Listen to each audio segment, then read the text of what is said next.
All right, so today we're going to be talking about downloading applications from the Play Store. Now, keep in mind that if you are on an Apple device, your store will be called the App Store and not the Play Store. So let's start out by talking about what apps are. So app is short for application, and they can range from anything like the ones you see on this page, where it's social media and Instagram, banking. You see I have a calculator there. I have the Uber app. I have Spotify at the bottom. It could also be games. So an application, really any of these things that you can touch here with your finger and open are an application. Now, let's go to the actual store. So you see I have the Play Store there in the top right corner. I'm going to touch that with my finger, and it's going to bring me here. Now, when we are in the Play Store in this case, you're going to need to be signed into your Google account. Now, I'm already signed in. You can see my account up here in the top right corner. But if you don't already have an account or you're not signed in, you'll have to either sign in or make a Google account. In the case of Apple, this is going to be the same thing, but with an Apple ID. So if we exit our store here and go to our settings, we can find, if we scroll down, there is a cloud and accounts settings file here, or folder. Once we go into that, you can see there's accounts, and you can see my Google account there, as well as my work email. In this case, my Play Store is set up with my personal email. So let's get out of settings here, and we'll go back to the Play Store. In the case of Apple, in your settings, it's just going to be called Apple ID. You can probably search for it and find it as well. Now, once we're in here, searching it is a lot like searching Google or any other, sorry, I'm rotating here. Searching it is a lot like navigating Google or any other search engine. So Yahoo, Bing, whatever you like to use.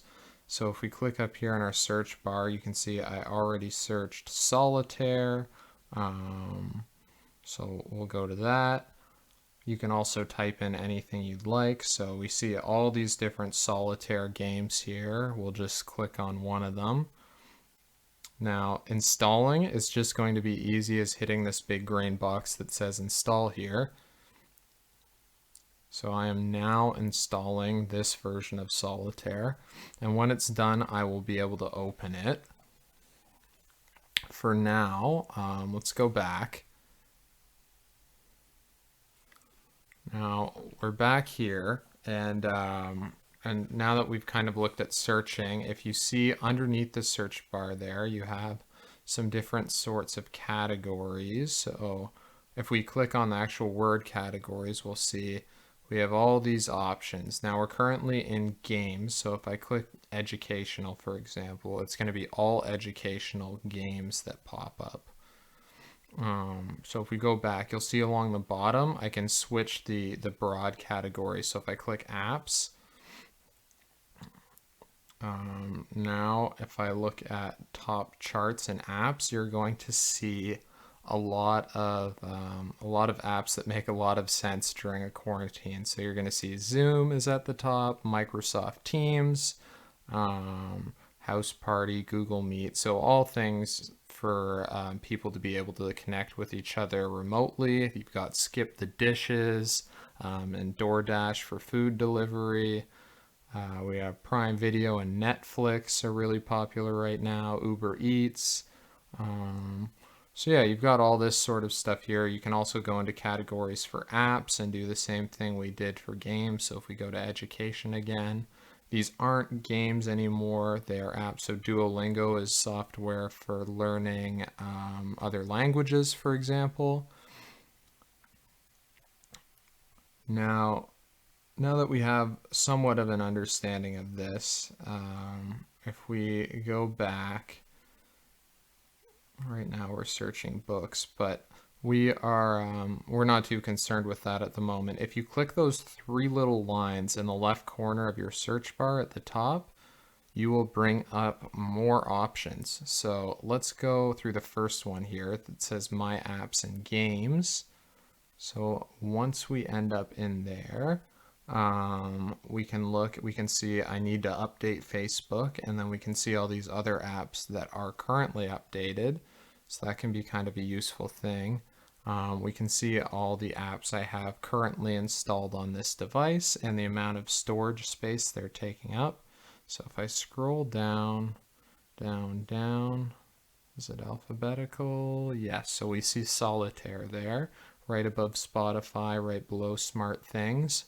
And then if we go to the next tab at the top, Library, we can see all the apps that I have ever installed on this device that are not currently installed. So we have, if we scroll down, you can see there's a bunch of them, and this can be useful if you ever uninstall an app or an app stops working and you're forced to uninstall it and you're looking for it again. This can be a quick way to find it. So if we go back again and click those three lines again, we can see there's a whole bunch of other options. We can set up a credit card or some other payment method in this store. We can do other sorts of things with our accounts in terms of preferences. If we go back, we can go to settings, and this can be kind of useful. So for app download preference, say you don't ever really want to use wireless data, like your cellular data to download stuff, you only want to use Wi-Fi, you can select that just in case your Wi-Fi ever drops up and you don't want downloads of apps to be eating up your cellular data. Now, if we continue to go through our settings here, we can also see parental controls. Now, this can be useful for setting up a PIN that's required for downloads of any sort of restricted content. So say someone else is going to be using your device, maybe it's a kid or a grandkid, and you don't want them to be able to download mature games or to buy movies or books with mature content. You could set up a PIN that would have to be entered in order for certain content to actually be downloaded. So we're not going to do that for now, but those are kind of the basics. I encourage you, if this is your first time in any sort of app store, to just kind of go through and look at all the options in here. You definitely aren't going to break anything, and you can play around with it, but those are the basics that you'll need to be able to navigate it. All right, well, I hope this is helpful, and thank you. Have a nice day.